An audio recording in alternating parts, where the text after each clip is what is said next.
Francis Riudique at narito ang mga napapanahong balita. Nadiskubre ng Bureau of Immigration o BI ang operasyon ng isang scam sa Makati kung saan pinipilit umanong magtrabaho ang mga dayuhan sa mga online scam tulad ng e-commerce at love scams. Gamit ang mga pekeng online orders at dating platforms, niloloko ng sindikato ang mga biktima upang magpadala ng pera kapalit ng mga hindi totoong produkto o serbisyo. Ang mga naarestong dayuhan ay itinungo na sa BI Warden Facility sa Camp Bagong Diwa dahil walang maipakitang dokumento ng legalidad ng paninirahan o trabaho sa bansa at kasalukuyang isinasailalim sa proseso ng deportasyon.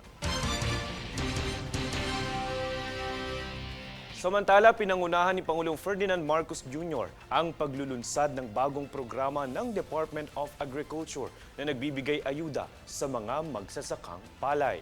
Yan ang balitang hatid ni Jade Buhoy.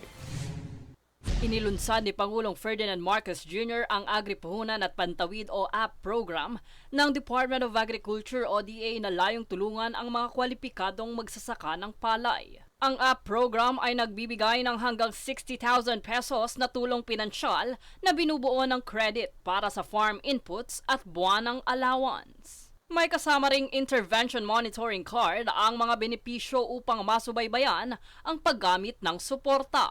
Ang nasabing programa ay resulta ng pagtutulungan ng DA, DBP, ACPC, NIA, NFA, PhilMec at iba pang ahensya. Nasa mahigit 2,000 farmers din mula sa Cotabato, Sarangani, Sultan Kudarat at South Cotabato ang lumahok sa paglulunsad. Layunin ng nasabing programa na gawing mas bankable at kapaki-pakinabang ang pagsasaka sa pamamagitan ng murang pautang at insurance laban sa mga uri ng sakuna. Matatandaan na sa paunang implementasyon nito sa Kalinga, Apayao at Nueva Ecija, umabot ito sa 183.4 million pesos ang naipautang sa 1,352 farmers. Base rito, nagkakaloob ng pondo ang DBP sa mga miyembro ng rehistradong kooperatiba, habang ang ACPC naman ay nagbibigay sa mga individual na magsasaka. Bilang dagdag tulong, namigay rin ng PhilMec ng 6.5 million pesos farming machineries sa 3 kooperatiba. Ayon pa sa ahensya, ang APP program ay inaasahang magiging game changer sa sektor ng agrikultura. Ito'y sa pamamagitan ng pinagsamang tulong pinansyal, teknikal at mekanisasyon. Jade Buhoy, nag-uulat para sa Golden Nation Network. Niyanig naman ng magnitude 5.8 na lindol ang bayan ng Maitum, Sarangani nitong Miyerkules ng umaga. Ito'y pasado alas 5:41 ng madaling araw.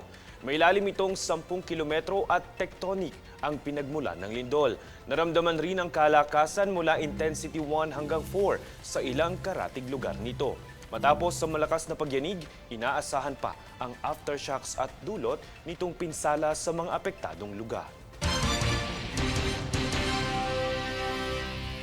Kami ang boses ng pagbabago. Ako si Francis Riudique at ito ang News Force. Sa ulo ng mga balita, DOH nagpapalalaban sa mga panibagong health conditions dulot ng matinding init ng panahon. NGCP tiniyak ang maayos na supply ng kuryente mula Semana Santa hanggang Halalan. Maluwag na operasyon sa immigration counter ng NAIA, pinahayag ng DOTR. PA, inilunsad ang APP program para sa pagpapaigting ng techno funds sa agricultural industry ng Mindanao. Perpetual Junior Altas, nakamit ang first ever NCAA basketball title. At global package ng Day 2 concert ng SB19 sold out muli. Patas at pantay na balita, komprehensibong ulat para sa puso ng masa. Ito ang News Force.